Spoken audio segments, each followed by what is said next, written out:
Okay. Join me. I pledge allegiance to the flag of the United States of America and to the republic for which it stands, one nation, under God, indivisible, with liberty and justice for all. Thank you, Mike. Roll call, please, Tiana. Councilmember Johnson? Yes, here. Councilmember Losi? Here. Councilmember Stanfield? Here. Mayor Pro Tem Trent? Here. Mayor Long? Here. All right, thank you. Our first presentation tonight is a mid-year budget presentation by our Finance Director, Aaron Finley. Aaron. Well, good evening, Honorable Mayor and City Council. So tonight I do have a presentation that I'm going to go ahead and share with everyone. And you should be able to see it on your screen now. Let me know if not.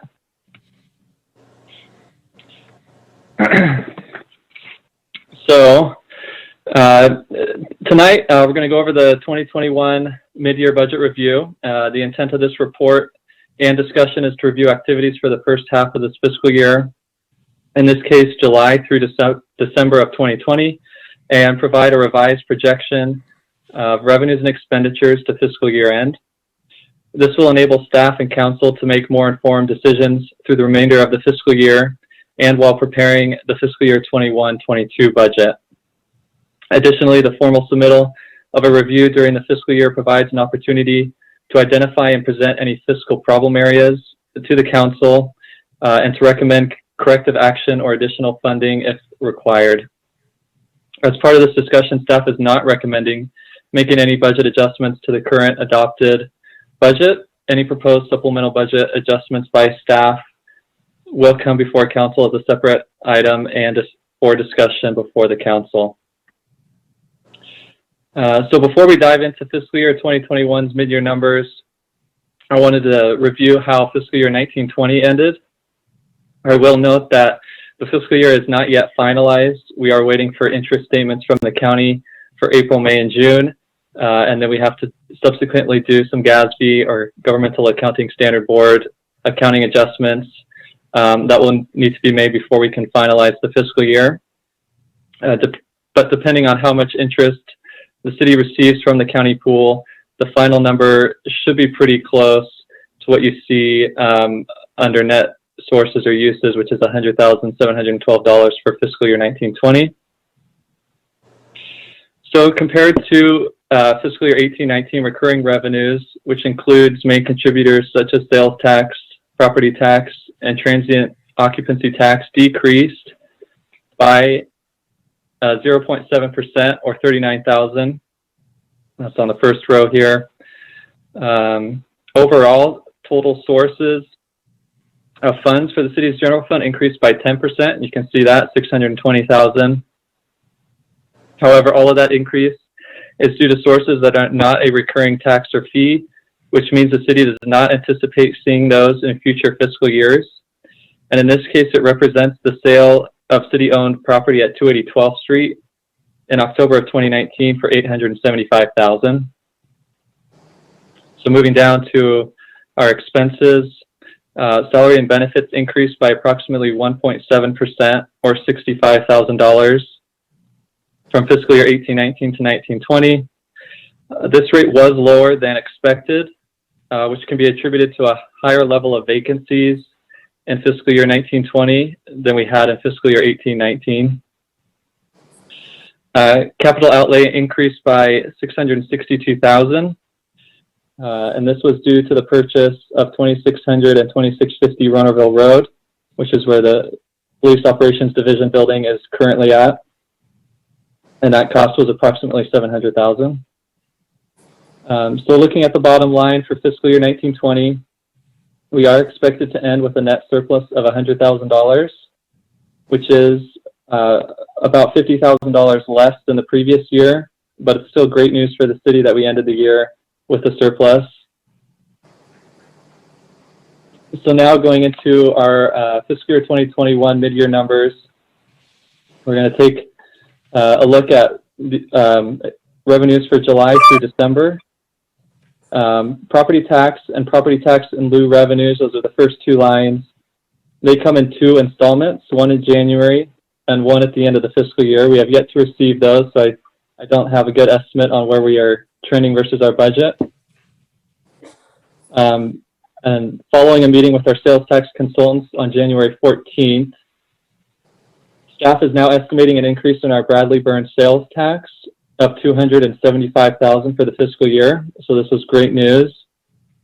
The city sales tax receipts from July 2020 through September 2020 were 7.8% higher than July 2019 through September 2019. However, local sales tax were actually down 0.6% in the city limits. But the fact that online sales continue to generate large amounts of tax for the use pool, which is collected for the entire county and then distributed based on each city's total population, that pool grew by nearly 65%. And this jump in pool receipts turned the decline of 0.6% into a nearly 8% gain. However, the 0.6% decline is something the city will want to continue to monitor, as this has to do with businesses located in the city and has a larger impact on our local economy due to things such as job creation than online sales do. You can see our transient occupancy tax. We're projecting a $25,000 increase over what we had budgeted. However, that $500,000 that we're estimating is significantly lower than our historical trends. We're usually in the 600,000s. Our Parks and Recreation, you can see the decrease of 88,000. That is due to the Parks and Rec Department being unable to do all of their recreation programs and activities that they would normally do and rent out their facilities. So that is primarily due to COVID. At the beginning of the fiscal year, when we were putting together the adopted budget, we were hoping that we would be able to open those programs back up in January, and it's not looking like any of those are going to be able to open back up through the rest of this fiscal year. So that's why we see that $88,000 decrease. The increase in police revenue of $52,000 can be attributed to the capture of multiple years worth of abandoned vehicle abatement costs that are received through the county. And the increase in other revenue is largely due to the receipts of almost $150,000 from the state, and that was for the COVID-19 related expenses through what was called the State's Budget Act. So overall, you can see that our general fund revenues are on pace to outperform the city's original estimates that were included in the adopted budget by $480,000. So now onto the expenditure side. We see here, going through the top of the list, most of our departments are estimated to finish the fiscal year close to what was included in the adopted budget. The two major exceptions are the Police Department and Parks and Recreation Department. So the Police Department is estimated to go over budget by $168,000. A large portion of this increase is attributable to the Police Department time budget, which is estimated to increase by $160,000. In years past, the Police Department has seen overtime come in above budget. However, the department had pay and benefit savings from vacant positions to offset the increase in those years. This year has been a bit different, as the department has been fully staffed for a large portion of the year, but with 2 officers taking part in the field training program and another that went out on extended leave, it left the department with shifts that needed to be filled with overtime, while they still had to pay those 3 officers for their regular pay. The Parks and Rec Department is anticipated to come in $72,000 under budget due to not being able to offer as robust recreation programs as I explained on the revenue side. And so the decrease in expenses of $72,000 is largely offset by the decrease in revenue that we saw on the previous slide. So overall, general fund expenditures are on pace to exceed the city's original estimates that were included in the adopted budget by $78,000. So now that we've looked at the detail of our revenues and expenditures separately, I put them together here on this slide. to see where we're going to come out at the bottom line. And so, as part of the budget that was adopted back in June 2020, the city anticipated needing to pull $191,000 from reserves in order to balance the general fund budget. And now we are anticipating having $175,000 surplus in the general fund and not having to pull from reserves. This swing in almost $400,000 to the general fund is mostly due to the increases in revenues from our sales tax, which was $275,000, and the one-time COVID revenues received from the state, which was almost $150,000. So that concludes the general fund. Now I'm going to go ahead and review our two main enterprise funds, which is the Water Fund and Wastewater Fund. So first, the Water Fund. Revenues in the Water Fund remain stable and easy to project as ratepayers have not seen a rate increase since fiscal year 2010-2011, and revenues only increase as additional connections are made to the system. The Water Fund is projected to have operational savings of a little over $32,000 for the remainder of this fiscal year. And however, even with those operational savings, the Water Funds are projected to end the year with a deficit of over $372,000. It is important to keep in mind, however, that the projects listed on this slide, which are estimated at $488,000, are paid from the Water Fund's Capital Reserve Fund, which currently has a total balance of approximately $5 million, and that balance was paid before by debt service bond issuances. So we can kind of take that $488,000 out of the picture. We would have about $100,000 surplus in the Water Fund. So the Wastewater Fund is a very similar story. You can see our revenues come in very stable, very consistent from year to year. We haven't seen a rate increase for our wastewater rates since fiscal year 2010-2011 as well. The wastewater funds do anticipate operational savings of almost $162,000. That is mostly due to some reductions in fines that we were able to work out, as well as some salary savings. And again, even with those savings, the funds are anticipated to run a deficit of over $1.66 million. However, like the Water Fund, the projects of $2.1 million are paid out of a special Wastewater Fund's Capital Reserve Fund, which has a total approximate balance of $10 million. So to conclude the mid-year presentation today, I'd like to review the city's upcoming steps in the fiscal year 21-22 budget preparation. So at the March 16th Measury Committee meeting, departments are going to present the proposed Measury funded items to the Measury Committee, and they'll be able to ask questions of staff. And historically at that meeting, we present projects that are well above how much revenue we get. And so we give the Measury Committee a couple of weeks to go through those projects and kind of prioritize which ones they would like to fund, which ones they want to try and cut or reduce in funding. And then we reconvene on April 6th, and that's where the Measury Committee will meet to finalize their committee's recommendations and what they are going to recommend that the City Council include in the proposed budget.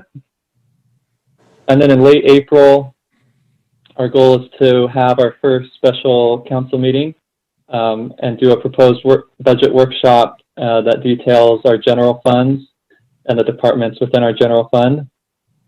And then in early May, we'll have a second budget workshop, and we'll go over our enterprise funds, which is water, wastewater, and transit. And then if need be, that leaves us some time after in mid-May or the end of May to schedule a third budget workshop if we need to, like we did last year. And then we'll come back in June at a regular council meeting and adopt the final budget. Staff is also anticipating bringing forward for council consideration, making an additional discretionary payment to CalPERS, which the council has done once before, with some of the surplus funds from fiscal year 1920 and anticipated surplus funds from fiscal year 2021. Staff will be bringing more information on this at the next regular council meeting or the first meeting in March. So that concludes my presentation, and I'd be happy to go back to any slides or answer any questions if the council has any. Anyone have questions for Aaron? Yes, I do. Go ahead. Going back to the slide for fiscal year 2021 revenues, the decrease of 0.6%, is that including restaurants? That is all businesses that are located within the city limits. So yeah, anything that we receive sales tax from, which includes restaurants and hotels, that's one sector of our sales tax group is included in that negative 0.6%, but it also includes everything, hardware stores and gas stations and everything else. Okay. And then I know you said it's hard to predict the property tax and property tax in lieu figures, but I wonder if Bradley Burns has any conversation going on regarding the recent passage of Proposition 19, and if that's going to be a negative or a positive or a neutral impact on our property tax revenues. Yeah, we did have a meeting with our HDL consultant who does our property tax for us, and he gave initial estimates that we're not going to see anything in the short term, and that they are going to put together some more information for the cities for this next budget cycle on some potential longer term impacts. But at the time, he did not anticipate any short term effects. So it'll take many years to play out before anything really changes. Okay. Last question for me regarding the police expenditures. The field training program, is that a one-time expense? Is that something that we had some people cycle out of that program and we had to retrain some new guys, or is this going to be an ongoing, we need to think about budgeting for it type of expense? So the field training program is any time that we hire a new officer out of the academy. They have, and Matt could probably give more of the details for us, but the officers have to go through a certain period of time where they're essentially shadowing another officer, learning the job.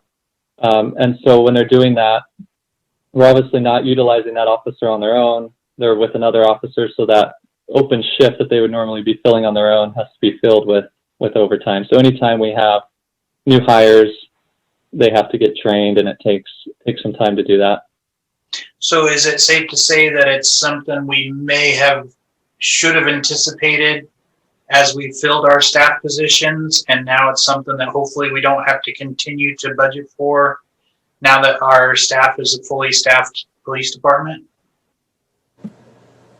Yeah, I think it's something to consider with the next budget, is if we want to anticipate there always being at least one officer who's on the field training program. It seems like historically that is what has been happening. If you look back at the last few years, our police overtime has been in the 200,000s, and yet we've kept the budget at 120,000 the last few years. So I think historically we do see that there's always going to be an officer on the field training program, which causes us to have to fill that shift with overtime.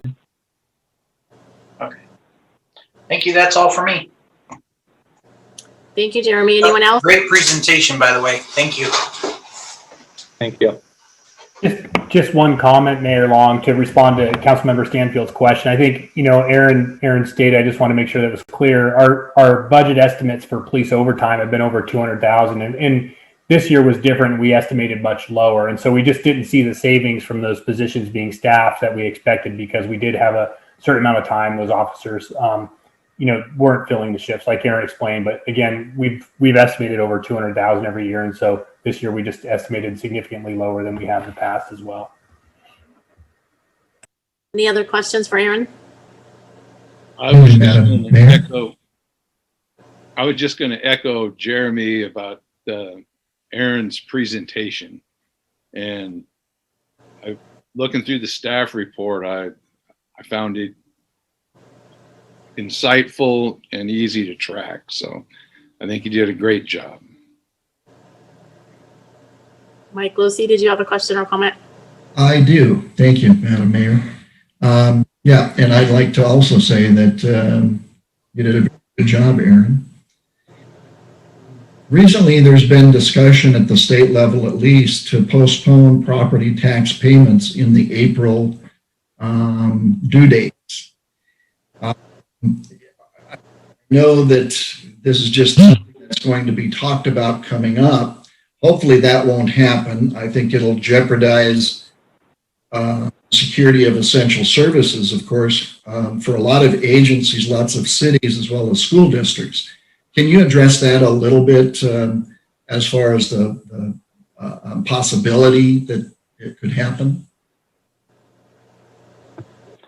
Well, the one thing that I will note is that they did something very similar with our sales tax, where they allowed businesses a certain period of time to not have to pay, and then eventually they had to make those payments up. And so one of the things that's really nice with the city is that we have a healthy reserve. So we can buy ourselves 6 months without receiving those revenues. As long as we end up getting them, I think we can still pay our expenses for 6 months to a year before we receive those revenues. So I would say if this does end up going through, as long as they're not completely canceling the payments and they're just delaying them, say 6 months or a year, and we end up getting those revenues at some point, we should be okay. Thank you. And then one other question. A week ago from tomorrow, the City Council or the Board of Soups had a meeting, and apparently we have been additionally funded for the Drug Task Force officer in the amount of over $58,000. And as I see this, those figures have not been added into this mid-year report. Yeah, I actually meant to point that out on one of the slides. We did budget, and I can bring it up here just to show. We did estimate that we were going to have to fund the Measure Z fund, which is the fund that we have our school resource officer and drug task force officer funded out of, about $30,000. That was the shortfall we were showing and what we budgeted for.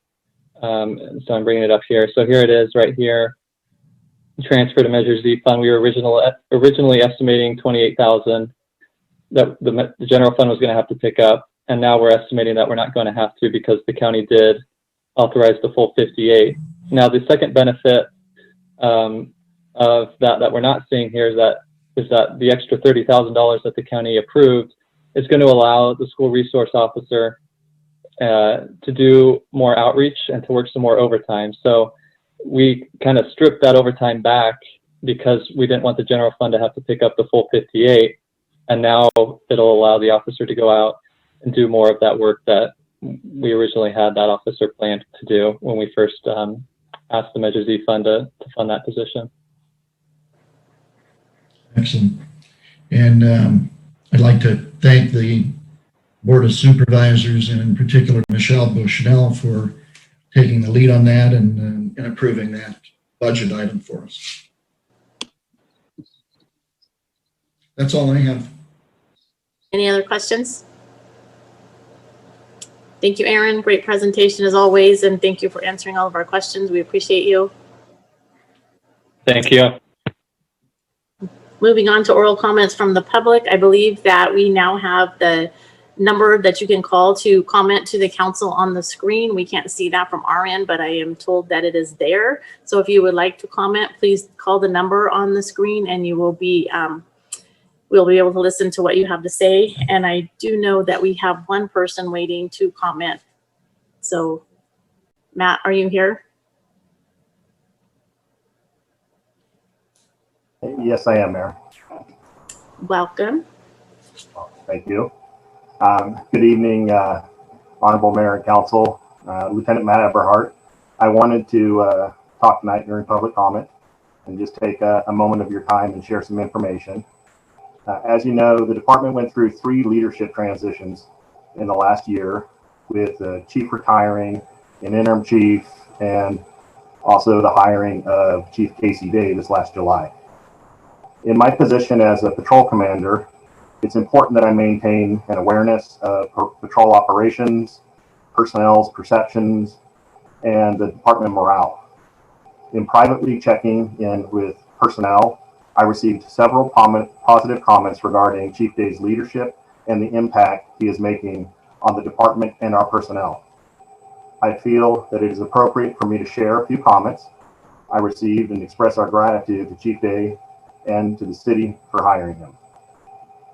The following are comments that I have received from our personnel. He is connected and committed. He demonstrates leadership. He has a high level of professionalism and integrity. He is a confident leader who is continually impressing us. He follows through on what he says, and he expects the same from us. He is a great fit for the city. We respect him. We feel valued. In the short time that he has been here, I have seen a transformation within the department that I never thought possible. And those were just some of the positive comments that I had received when checking with our personnel. I'd like to close with one from myself.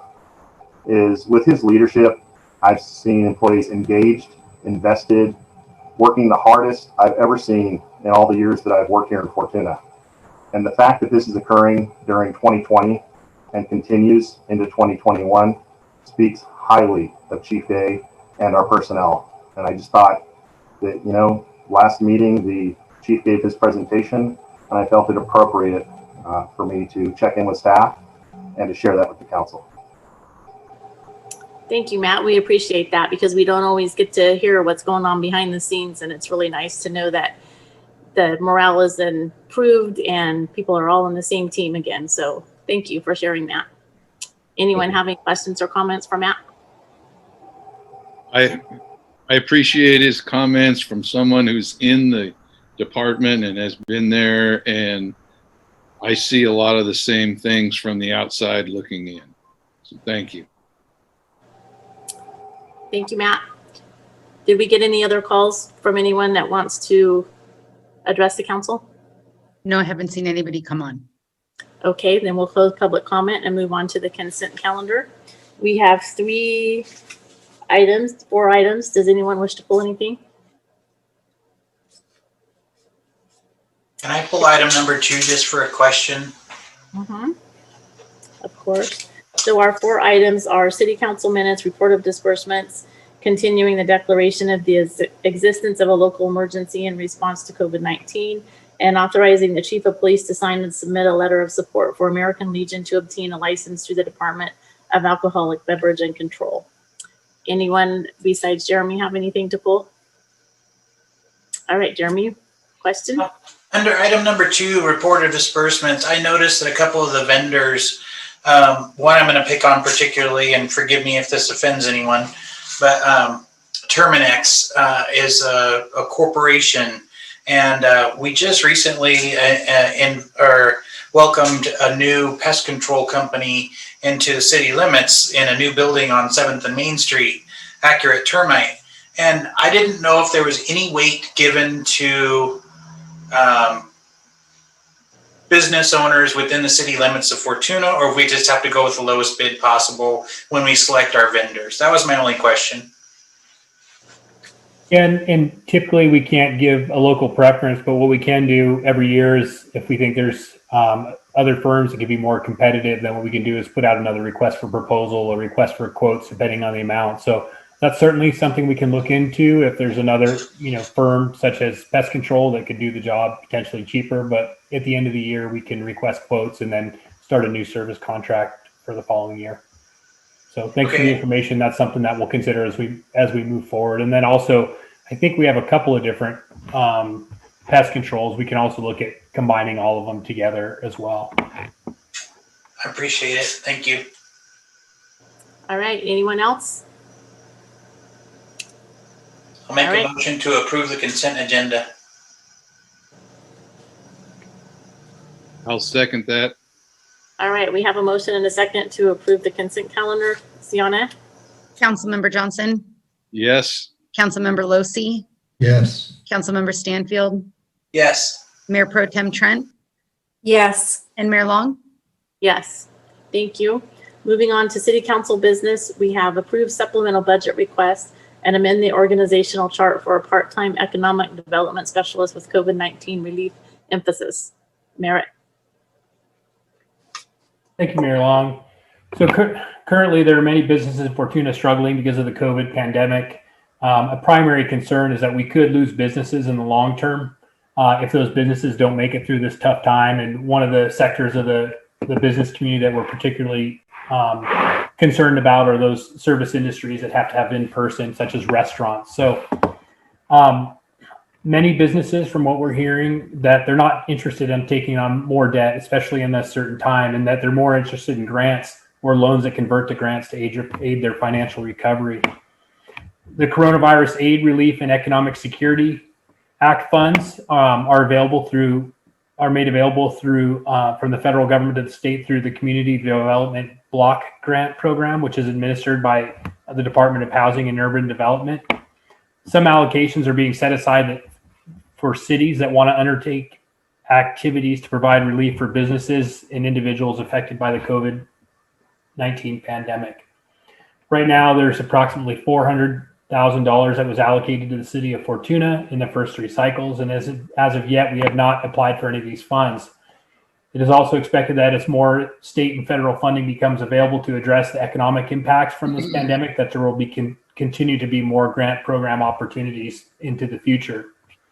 The timelines on developing programs to support businesses or individuals and submitting an application is relatively short. Many smaller communities such as Fortuna have not sought these funds because administering CDBG grants and the activities that under them are very time consuming and labor intensive. The city has a limited window to hold scoping meetings and determine how best to make use of the funds and ultimately adopt a resolution with the programs that we want to undertake. Staff is requesting approval of a part-time limited duration employee to focus exclusively on preparing and submitting CDBG applications and developing business support programs, rent support programs, or other programs identified as eligible under the CDBG COVID assistance funding. We have already proceeded with this hiring on a temporary basis as part of our disaster response. However, we wanted to make sure to bring this to the council for transparency and to share our efforts with the public and obtain formal approval for the supplemental budget request tonight.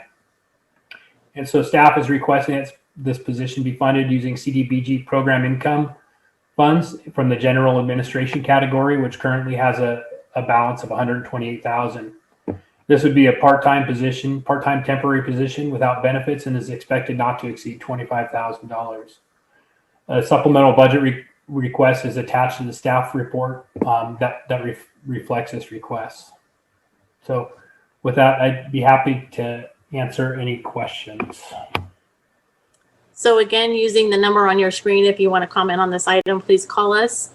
Is anyone from the council have any questions for Merritt? I had a couple. First, in the motion, it says for pay and benefits. Yeah, and so the benefits that are there, a part-time temporary position doesn't receive medical, dental, and the other benefits that we normally categorize, but we still have to pay workers' comps and some of the other payroll items that aren't part of their salary. So in the staff report, that's what was meant by benefits, not the benefits that are normally afforded to a full-time regular employee. Okay, and then one other thing, should it be put in here what the pay rate is? If the council has a question, we started this employee at the top of the senior administrative assistant pay scale, even though it's a temporary position. Our plan for the long term in that amount is $26.67. For the long term, again, this is just for immediate response. If we're going to continue having somebody on to do as an economic development specialist, then I'd assume that we have to advertise that position and go through the regular recruitment process. But again, the effort here is really to focus on some of these economic development programs and funding opportunities through CDBG. And So again, we just wanted to act quickly, and so we did what we needed to get somebody on board in the short term. Any other questions? Madam Mayor, I have a comment and a question.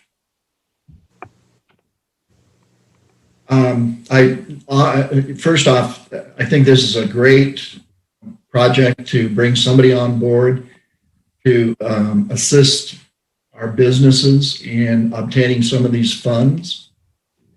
I think it's a move that's in the right direction, and it's utilizing some of the CDBG funds that, as you mentioned earlier today, Merritt, that oftentimes don't get used.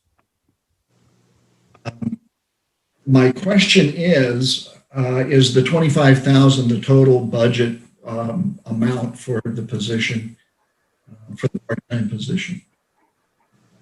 Yeah, so that's I don't know if that's the total budget. You know, I think Aaron took a look at that, our finance director, and gave us an estimate. But if what we're requesting with this budget request is that the cost for that position does not exceed $25,000 over the next 6 months. Okay. So that's an upper end, and we don't expect to be giving any salary increases. We fixed it. We set it for 6 months, and it's also a part-time employee. It's not a full-time employee. So this employee can only work up to 29 hours on a regular basis. So again, it's also not a full-time position. Thank you. I had one more question. Go ahead. Will this person be working with Diana at FBID? Because I know that FBID has applied for some grants to make sure that they're not doubling up on the same ones. Yeah. So Diana may be able to speak to that too, but it depends on the types of programs that we do. You know, one of the more common programs is employee retention or paycheck protection programs. And so I think FBID's been really helping with some of the PPP or the paycheck protection programs. But one of the things that we'll have to do is we'll have to come to council and we'll have a few ideas. And what we want to do is target the programs that help our businesses with the least strings attached, the least amount of, little or no borrowing. And so one of the good things about being late is we can model some of the programs that some of the other communities are going after. So we want to find a program that will have a loan that converts to a grant to support one, employee retention, and then business expenses such as rent and other expenses that they have. We'll be bringing a few different ideas, and I don't want to get too far ahead of myself, but the first one will just be the direct financial assistance. We'll also be looking at other options to do improvements for businesses, like helping to provide money for outdoor dining spaces, or potentially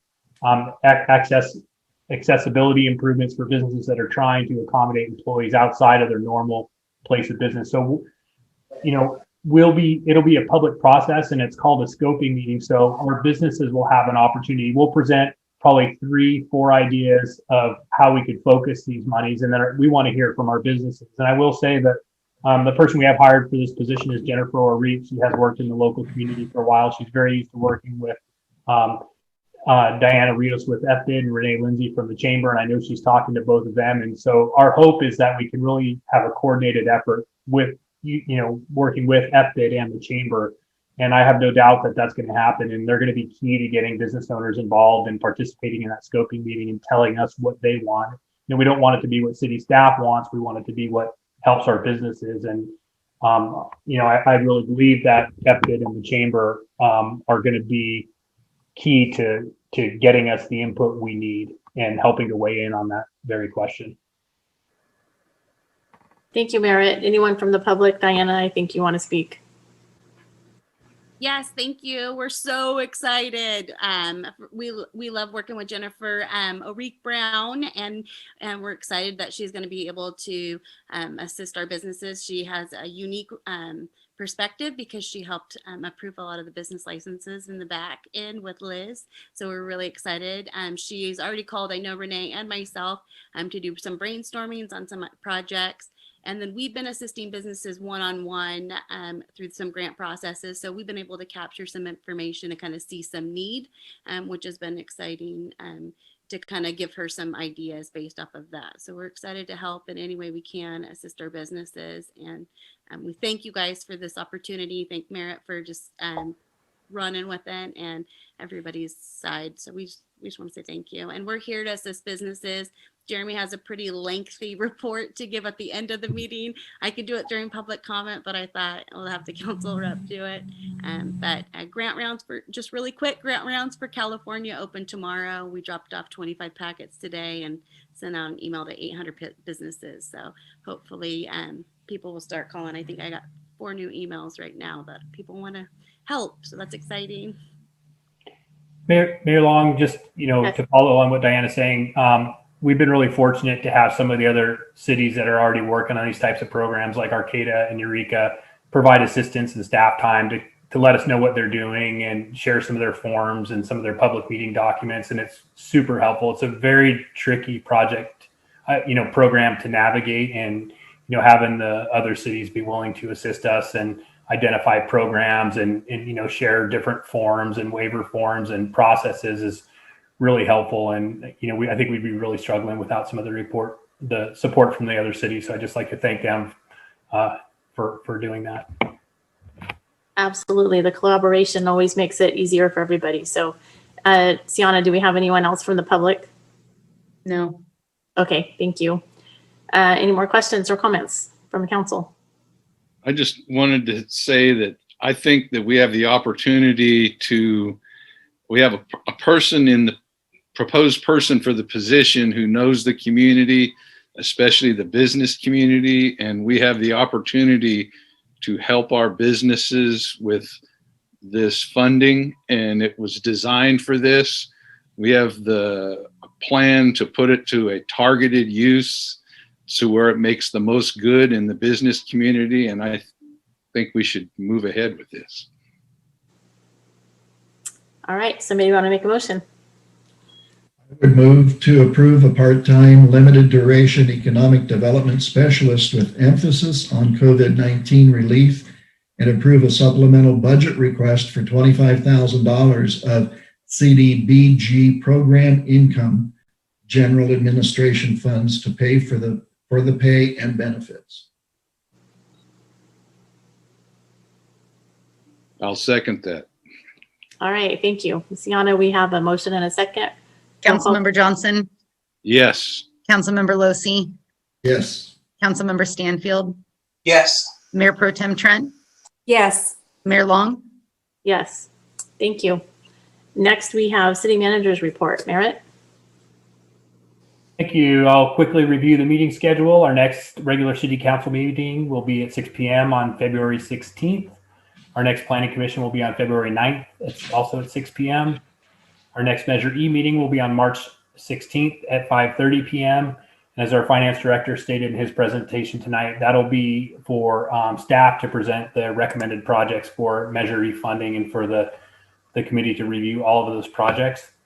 And then the upcoming Roner Community Recreation and Park District meeting is this Wednesday, February 3rd at 2:30 p.m. Just a few items on the verbal report, again, in line with our economic development specialist item. I am very excited to be working with Jen O'Reek on this. She's brought me a list of project ideas, and without a lot of direction, she's really kind of getting up and running, and she has a proposed list of projects that we're going to narrow down and bring to council in the near future. We're hoping to hit the March 5th deadline for an economic development assistance application. Been talking with Recology about our franchise agreement and how best to comply with some of the requirements that are coming on from SB 1383.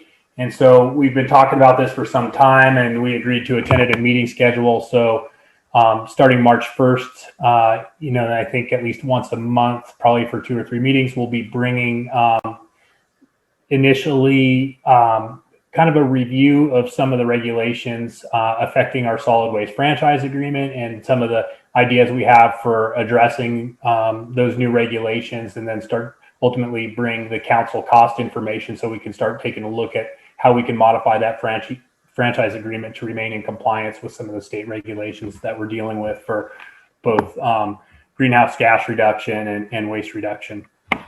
I also sat in on the Chamber of Commerce meeting today that featured Natalie DeLapp of the Humboldt Growers Alliance.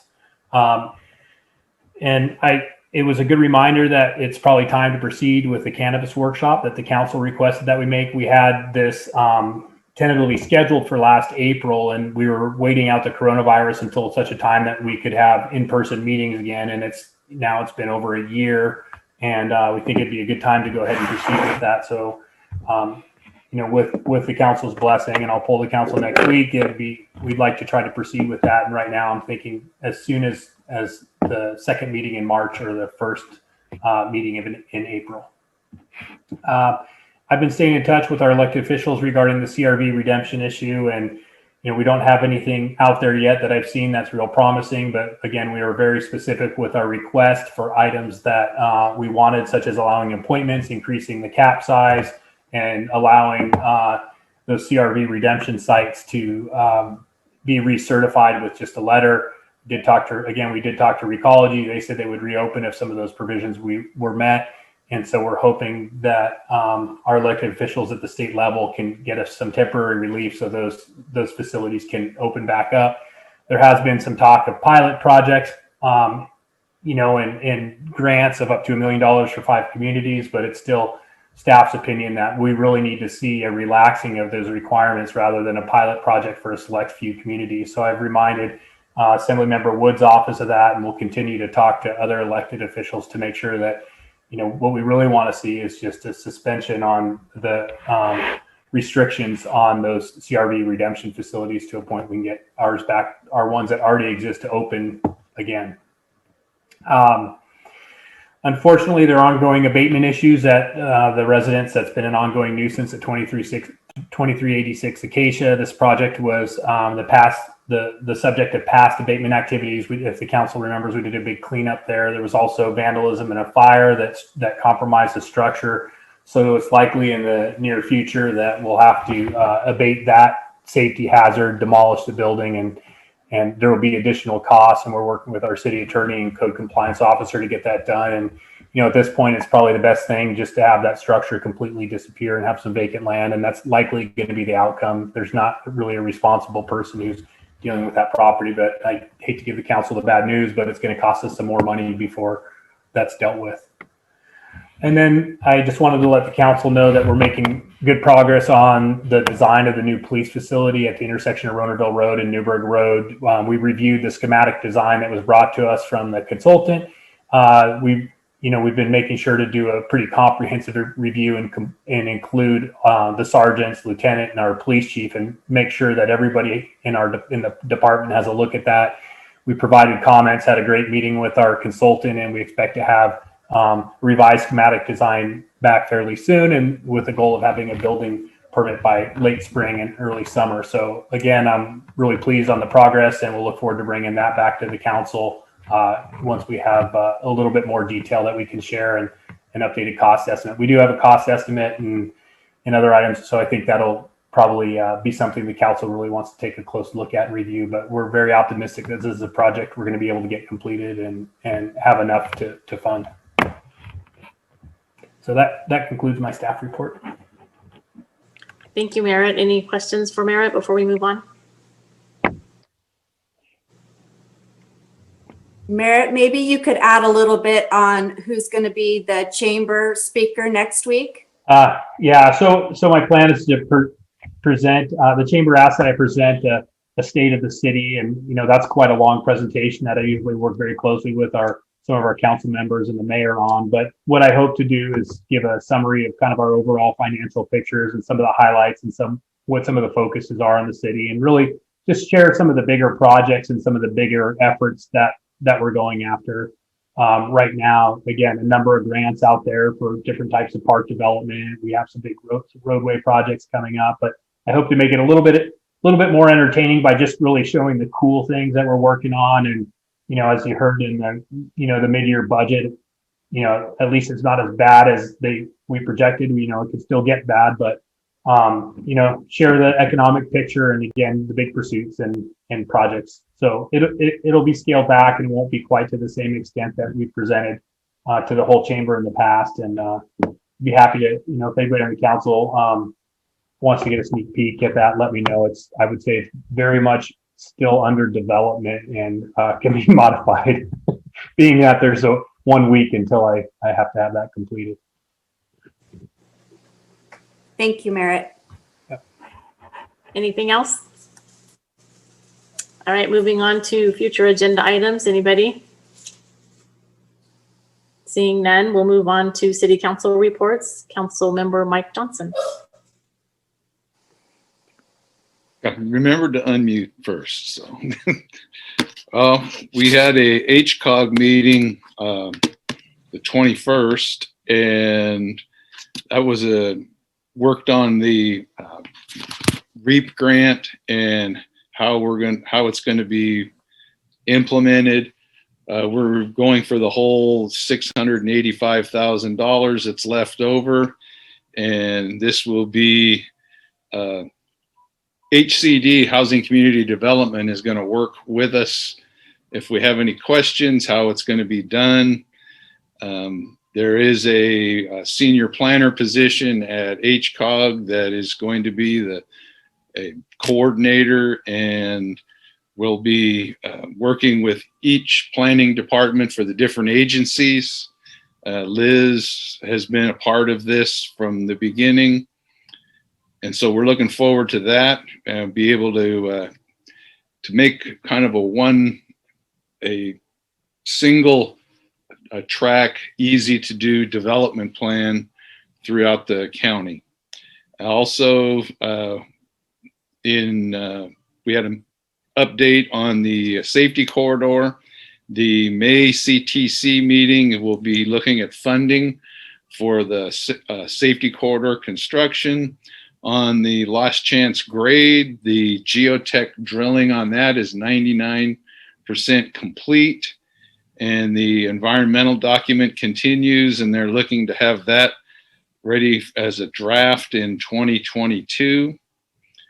And we look forward to that getting done. It's a long road to work on, but as we all know, that's an important piece of roadway, and it's Crescent City. We do things around here. That's a suburb almost. We're back and forth. It's a local road getting there.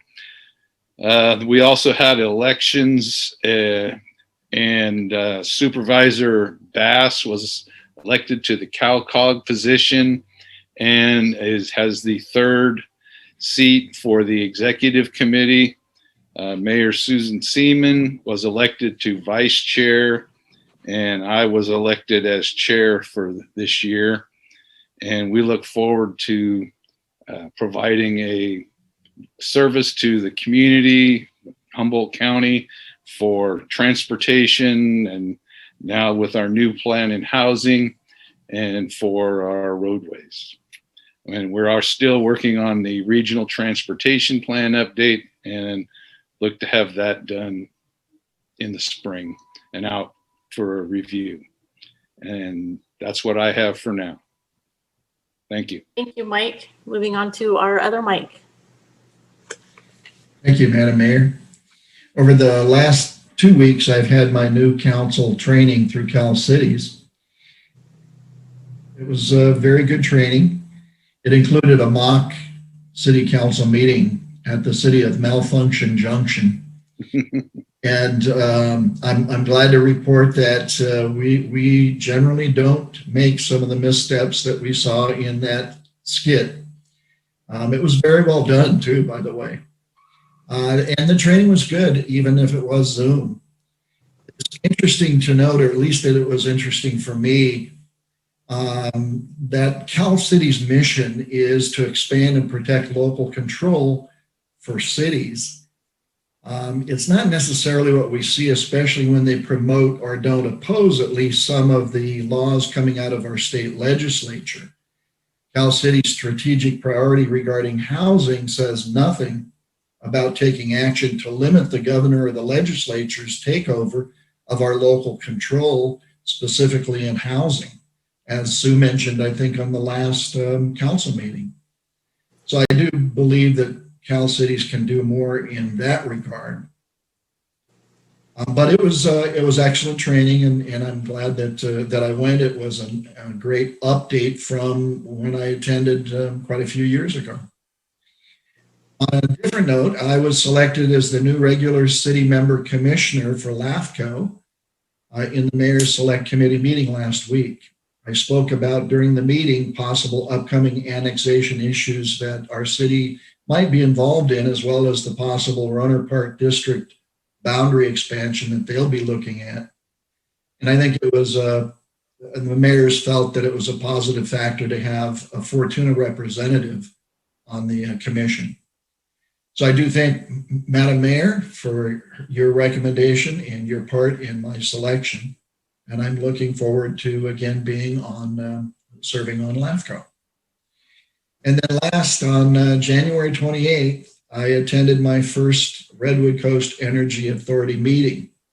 That was last Thursday. It was a real busy day for me. It started out at 8:30 with the Cal Cities training, and that went until 3 o'clock. And then I had the Mayor's Select Committee meeting that I attended starting at 3, and then the Energy Authority meeting that started at 3:30. So, and that went until after 6 o'clock. So it was a long day for me, especially for somebody who's supposed to be retired.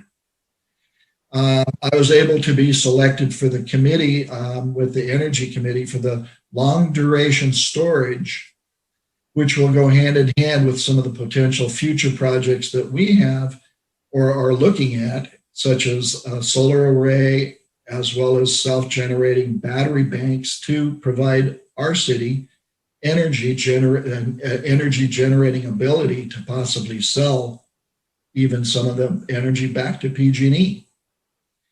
There are quite a few projects that the Energy Authority have on an ongoing basis, which a lot of them I have no familiarization with, but I'll acquaint myself with them and report back in our future meetings. It's good to be back on the Energy Authority and involved in the cutting edge technology that on energy that the authority is all about. So I had a busy couple of weeks, a busy last Thursday, and glad to be on LAFCO as well as the Energy Authority. So that's all I got. Thank you. Thank you, Mike. Jeremy, I understand yours is lengthy. I'll read fast. I appreciate Diana. I send her an email and she's great about sending me highlights of what FBID's been up to. So she makes me look good in my reports. But item number 1 is the California Relief Small Business Grant Round 2 opens tomorrow. She already mentioned that, but I need to reiterate that because of how important it is for our local businesses. It opens tomorrow on the 2nd and closes promptly on February 8th. So if businesses are interested in these grant funds, there's over $500,000 available. And FBID delivered 25 packets out today to small businesses and sent a mass email out to all 850 membership or business members on their email list. But you just have to remember that February 8th is going to be here next Monday. So it's critical that if you need support, contact the Business Improvement District office at 725-9261 for more information and for assistance. The first grant round FBID business support recap was 10 restaurants for a total of $170,000. Salons and beauty salons, 6 of them for a total of $40,000. Construction companies, 2 of them totaling $20,000. 5 retail stores totaling $75,000, and manufacturing 2 companies at $20,000. So I'm really grateful for the work and the efforts going on there to support our businesses during COVID. Would love to give her a pat on the back and to continue to work hard doing that for our businesses. A little side note, my daughter works for her, and the conversations at the dinner table are, Diana she wears the heart or her heart on her sleeve for these businesses. And my Allison says, you've done everything you can. There's nothing else you can do. They put you on standby until the next round. And Diana's like, I got to call him and let him know. And I got to tell him that go ahead and the next round's coming. And you could just tell her passion in her job and supporting local business. So I just want to give her a pat on the back for that. Item number 2, this is the last month for the marketing campaign regarding FBID. The FBID is currently running for 20 different zip codes, promoting our businesses, our events, our region, and our community spirit through the Humboldt Lodging Alliance grant. In its first month, our ads have been seen by over 5 million times and clicked on 65,784 times. It's exciting and allows us to apply for more funding because of its success. Trying to cut this short. This is going, so there was a very exciting, there's a giveaway as part of the grant that starts next Monday on the 1st. Hopefully the giveaway and the marketing grant will affect local businesses, and the route will include almost $10,000 of hotel stays and $5,000 in additional funds for local companies. So really grateful for that opportunity. During the downtown business association meeting recently, they're hoping to get more downtown businesses to participate, more businesses engaged, asking more questions, getting more businesses gives a better representation of their desires for downtown. And if nothing else, more businesses in the loop on what's going on with their FBID assessments and that are passed through to the Downtown Business Association. So really want to make sure businesses are engaged and seeing the value of the dollars that they're assessed each year along with their business license. Then lastly, on FBID's front, they did a police department walk around, but it was, today was police department walkabout, but it was moved to next week when the chief is back. And tomorrow is her monthly meeting with our city manager, Merritt Perry. So that's it for FBID, but I just wanted to tell her great job and keep up the good work supporting our local businesses during this crazy pandemic time. The other items that I have to report on are just a quick meeting with Rex Bone contacted me and invited me to breakfast with the chance to visit our second district supervisor, Supervisor Bushnell, and great meeting. Really enjoyed getting to know a little bit about her, and she feels like it's really going to be a great asset and partnership in our relationship with Fortuna. I see that she's on the meeting call today, so welcome, congratulations, and thank you for reaching out and making sure we know that you have our backs and we have yours, etc. The other thing is I did attend a meeting. It's a town hall meeting. Anybody could have attended, and there was quite a few participants, but with regards to the coronavirus and Senator Mike McGuire, just thought it was really good to kind of listen in on what the state's doing to support our locals. I noticed over the weekend, and everybody could read this on Facebook or our Lost Coast, but we had a pretty big vaccination cycle that went through the medical community here recently, and I know it's not going out as quickly as everybody would hope it, but it seems like for what we've got to work with, Humboldt County's rising to the occasion again. And then lastly, I wanted to give a quick shout out. I don't know if this is stealing your thunder, Madam Mayor, but the Diaz family needs our support and our prayers. And I just want to say how proud I am to live in Fortuna. They did a fundraiser online and on Facebook, and the way people showed up in their donations and the way people showed up in their generosity for the items that were donated in an online auction was heartwarming. Again, Fortuna, I'm always so proud of this community and how they just give. So I know it's not necessarily city business, but it sure does contribute to what makes Fortuna special. Thanks. Absolutely. Tammy.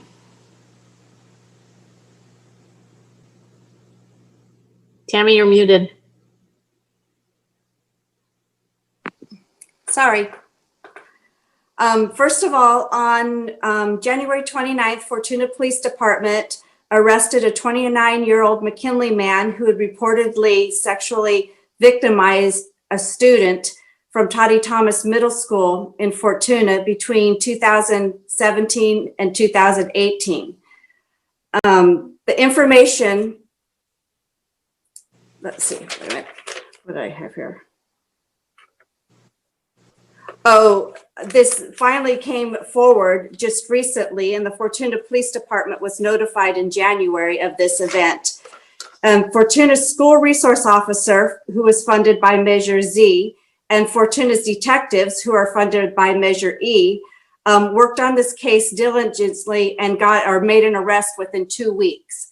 I just wanted to point this out because without these two officers, it would have probably taken much longer to bring this case, to an arrest. So I'm really proud of how quickly they worked on this and got this arrest taken care of. And these positions are coming up. The school resource officer and the drug task force officer's positions are coming up for renewal. The lieutenant and chief and I have been working on the application to get this submitted. And then the meetings will start with the committee in March. So anybody who sees a supervisor or any of the committee members, let them know how important these positions are to the whole community around here. We have, Michelle, our new supervisor. I've been talking to her about this and she strongly supports these, and a few of the other supervisors do too. So hopefully these will be reallocated. I was going to mention that also that we did last year, our funds were cut by $58,000 due to anticipated budget cuts, but they came in above what they expected. And as reported previously by Mike, we did receive the additional $58,000 that we applied for last year, which is nice because then it gives our school resource officer back the ability to do a little bit more with our students. I think that was my full report. Yes, and I wanted Merritt to talk about the chamber lunch next week, and he did that. So that's all I have to report. Thank you. Thank you, Tammy. So I'm meeting out. I'm thinking February looks a lot better than January. We had our regular REDEC meeting as well as an executive meeting last week. I did get reelected to the executive committee when we chose our positions. And we had another housing, this is a long one, I always forget it. Housing, Community, and Economic Development Committee meeting because we didn't finish our business in the first 3 hours. So we had another 2-hour meeting to go through some of that. And it's just really scary what those senators sit around and think about. So one of the items that we discussed the most at the last meeting was the fact that they want to have a by right bill so that you can build a duplex. And then as soon as the 2 houses are complete, you can split the lot. And it can be anywhere in your city. So for instance, a 6,000 square foot lot, which is our city minimum, can now be split into 2 3,000 square foot lots, and the city has no local control. And so you can also go up to, Forest Hills or some of the Buena Vista, some of the nicer areas in town that have 4,000 to 5,000 square foot homes, and you can build these tiny little duplexes. There's no size limit, and then you can split those lots. And so it just floors me that the committee doesn't think there's anything wrong with some of this. And I don't know if it's because some of them live in big cities and everybody's already piled on top of each other and they don't get rural environments and rural living. And there were, I think, 11 of us that voted no. And the committee itself decided to go with oppose unless amended. But honestly, there's no amendments that can fix it. So their thoughts were we still want to be at the table and maybe we'll oppose it later on. But right now they wanted to keep the conversation going. And I understand that, but I also look at the whole thing and I said, what is there to talk about? It's basically they're stealing local control. That's the bottom line. And so many of the cities are just willing to go along with that. And boy, it's a struggle. I mean, it's like you want to be on those policy committee meetings because you want to know what's going on and you want to have a say. But at the end of the day, you just feel really frustrated that the people who make these bills don't live in this world. They make the bills when they're sitting in their glass house on some big, estate, and they don't worry about what is actually happening in the city. So that's frustrating. I'm glad to be on the committee, but frustrated as well. We had an oversight committee meeting for the redevelopment funds, the ROPS, and Fortuna and Eureka are the only two cities remaining that have reports. City of Eureka messed theirs up, so we have to have another meeting tomorrow to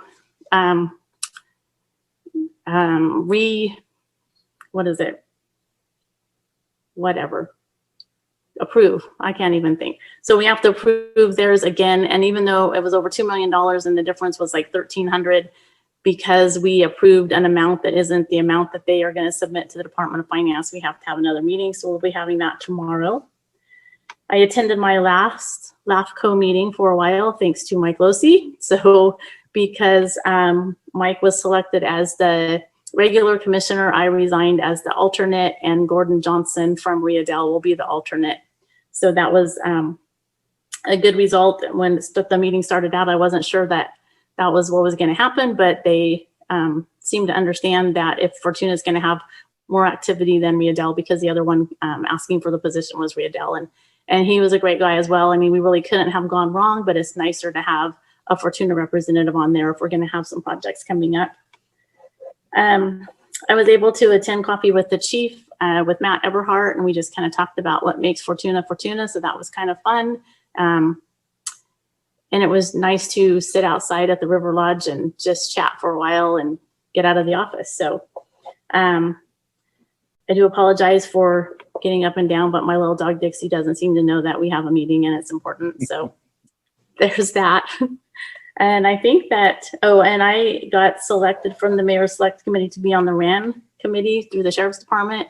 They decide how to spend some fees that come in from live scan, and I'm not sure what else. So I'll be having some kind of meeting sometime whenever they schedule one. So with that, I think we're all meetinged out. We do have a closed session, and it's conference with real property negotiator pursuant to section 54956.8 of the government code, vacant land along Eel River and 1320 Riverwalk Drive. The negotiating parties are the city manager, Merritt Perry, for the city of Fortuna, and Land MKey as negotiating parties under negotiation is price in terms of payment. So if no one has any further comments, we can have a motion to adjourn to closed session. Madam Mayor, I have one comment to make regarding the local control issues and the what we do as a city council, our elected body for Fortuna, and our membership and participation in Cal cities and the committees that we serve on, all the way up through into the county level,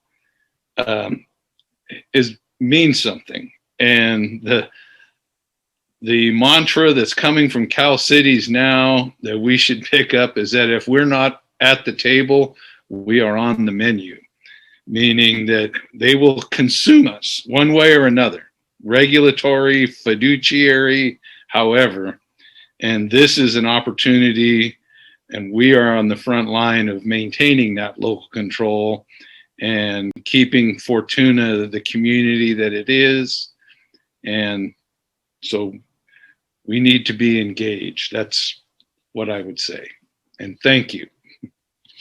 And I feel, 3 of us out of 5 are on committees, and I'm actually on 2 by kind of a default thing, but it is important. And I'm really glad that people have stepped up and are willing to serve, because it's just more extra meetings. But you're right, we do need to be engaged. All right, do we have a motion to adjourn to closed session? I'll make a motion to adjourn to closed session. Second. All right, we have a motion and a second. Sienna? Councilmember Johnson, Yes. Councilmember Losi, Yes. Councilmember Stanfield, Yes. Mayor Pro Tem Trent, Yes. Mayor Long. Yes. All right. Thank you, Sienna.